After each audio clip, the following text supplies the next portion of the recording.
আসসালামু আলাইকুম ওয়া রাহমাতুল্লাহ। হাসিনার বিরুদ্ধে খালেদা জিয়ার বাড়ির সামনে যে বালুর ট্রাক রেখেছিল, পাঁচটি বালুর ট্রাক রেখেছিল। যেন খালেদা জিয়া 2013 সালের ডিসেম্বর মাসে একটা জনসভা ছিল, লং মার্চ ছিল বিএনপির। ওই জনসভা যদি খালেদা জিয়া আসতে পারে তাহলে হাসিনার তখন পতন হয়ে যেত। সারা বাংলাদেশ মানুষ ঢাকা শহরমুখী হয়েছিল। খালেদা জিয়া যেন বাসা থেকে বের না হতে পারে তার জন্য পাঁচটি বালুর ট্রাক দিয়ে ওনার বাসার গেট বন্ধ করে রেখেছিল। তার জন্য আজকে ওই বালু ট্রাক দিয়ে যে অবরোধ করে রেখেছিল, আজকে একটা কেস হয়েছে হাসিনার বিরুদ্ধে। আসলে যে হাসি উপায় কান্নাও আসে যে এই মুহূর্তে মেন যে কেসগুলো, গুরুত্বপূর্ণ যে কেসগুলো, ওই গুরুত্বপূর্ণ কেসগুলো কিন্তু হালকা হয়ে যাচ্ছে এই থুমকো ছোটখাটো যে কেসের কারণে।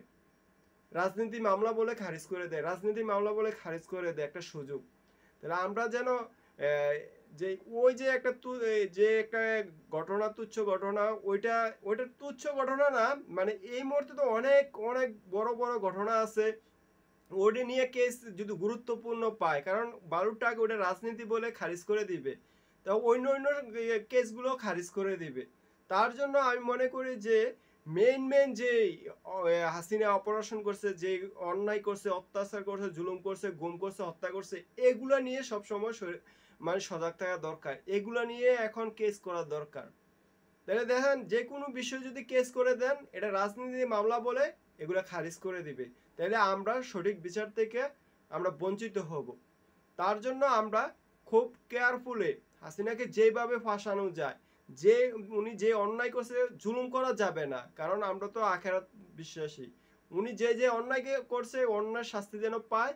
আর এগুলো আস্তে আস্তে হবে, যেমন একটা পরিবেশ আসবে, পরিবেশটা যখন আমাদের কুলে আসবে, বিএনপির পক্ষে আসবে, যখন একটা সুন্দর পরিবেশ সৃষ্টি হবে, তখন এই যেই ওই ছোটখাটো অন্যায়গুলা করছে এগুলোর বিচার করা যাবে।